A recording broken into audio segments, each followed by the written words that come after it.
right, K-pop. What does it mean to me? Oh man, everything?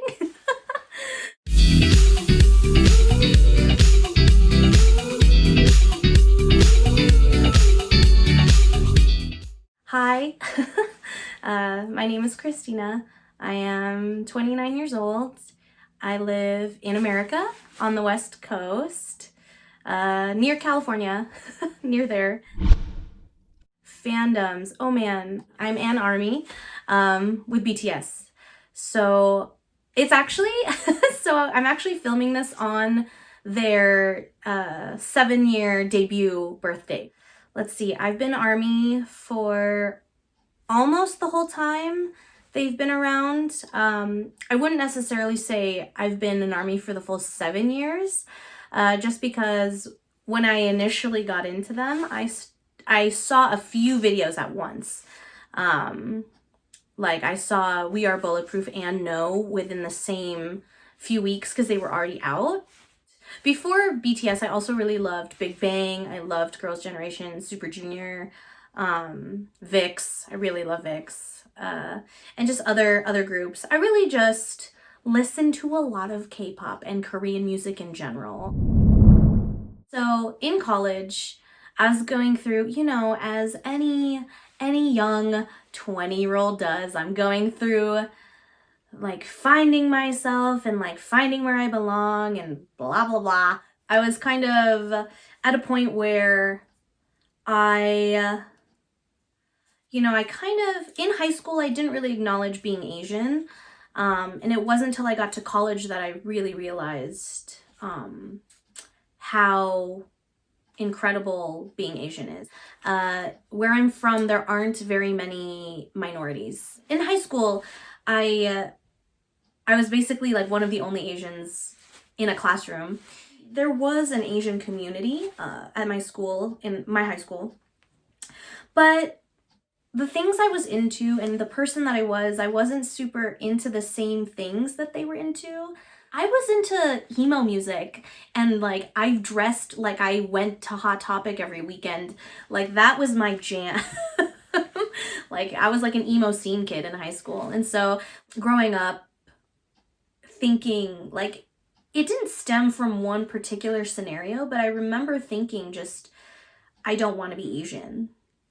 I don't think it's any specific person or event's fault. I think it's just when you grow up surrounded by people that don't look like you, I think that does something to you subconsciously of just like the people that I fit in with were white. They were not, and they were just not Asian. Not all of them were white, but they just were not Asian. And so I remember distinctly thinking like, I don't want to be Asian.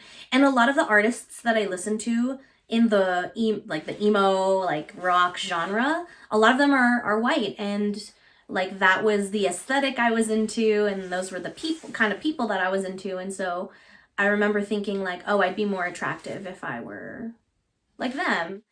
In this kind of environment, I did not, I didn't appreciate the value of being Asian and being different. And so then I get to college and I remember I met one of my really good friends. He introduced me to Greek life. We were hanging out and talking at his place with all of our other friends. And amidst all of this, he started getting into K-pop. I don't even know how he found it, to be honest. I just know that he was like lost in the sauce. Like he would watch Big Bang and Girls' Generation and Super Junior like on repeat. And he was like obsessed with Taeyang. Like he wanted to be Taeyang. Like, and him and all of his friends, and they were all dudes, like they were all into K-pop. And not just the girls, they were into the guy groups. Like, holy crap, they were like trying to learn the dances. They like knew the words. They were super into this while we were young and in college. I remember at first my reaction was the same as many people's, where I was like, this is weird.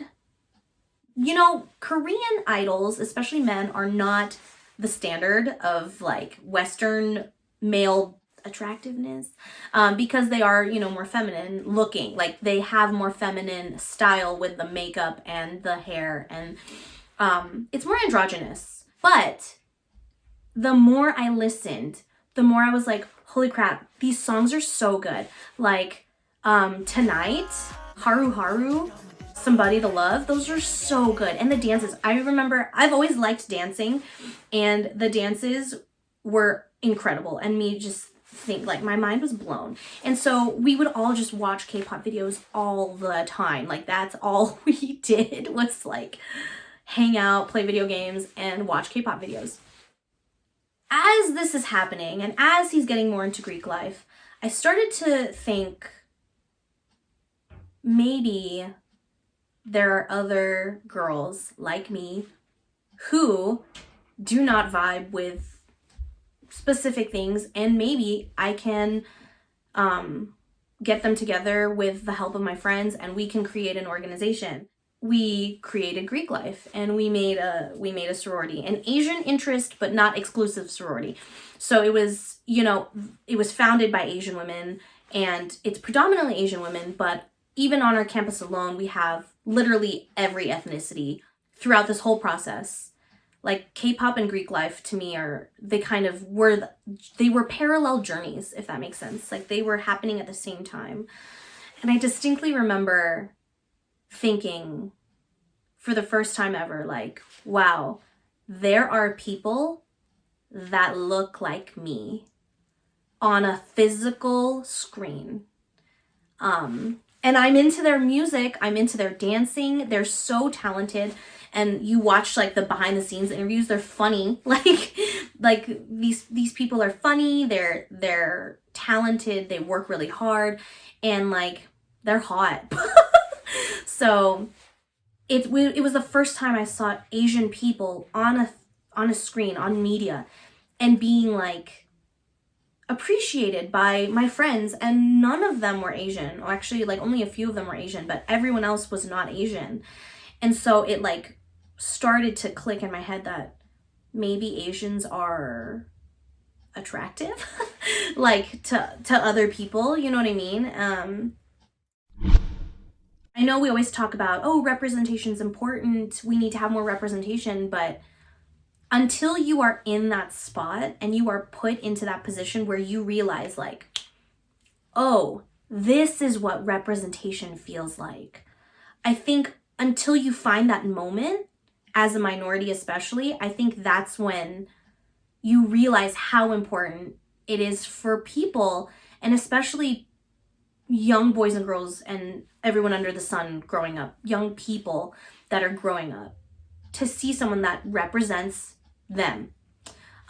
Which again, I never really felt until college and K-pop. My perception of myself came through the media I was essentially consuming. Thinking back on the experience now is when I realized like, oh man, I really didn't, you know, I just remember having thoughts as a kid of like, oh, it'd be nice if I had different features. Like I remember especially my nose, like there was something about my nose that I just couldn't get behind. And my friends that I met in Korea will probably laugh because I've also mentioned this to them. My nose, in my opinion, is very flat. And so I remember, you know, growing up thinking, oh, I'd be more beautiful if my nose was like pointier. I mean, now I've grown to love my nose and my face, and like just as it is, she's still flat, but she's beautiful. You know, and so it wasn't like I could tell you like, oh, someone said this to me and then I really just didn't want to be Asian anymore. No, it was just I grew up in an environment where I just didn't see me, you know. And even within my family, like I love my family, wonderful human beings, my parents, so supportive. Growing up, even within traditional Filipino culture, I wasn't the traditional Filipina. Like I love to do art. Like that's not normal for Filipino families. So I just didn't see a place in Asian culture for me until K-pop. Like until I saw people, yes, I'm not Korean, but just seeing someone that looks like you, like not even on a mental or emotional level, but like physically looks like you with the same features. It's so powerful. Again, we say representation, but what does it actually mean to people? It can be as in-depth as like, you know, completely overturning the system and like blah, blah, blah. But sometimes representation, like, people aren't asking for much. I feel like sometimes representation is as simple as like making the main character that ethnicity or that gender or that, you know, that religion. I think just even physically seeing someone on media in a positive light is so powerful. In the country that we live in, especially where we, you know, people pride themselves on America being a melting pot, then the media needs to highlight the melting pot, you know, like, oh, we say we're like the land of the free and that we have so many different, you know, like, we're not homogenous. And I've lived in a homogenous country.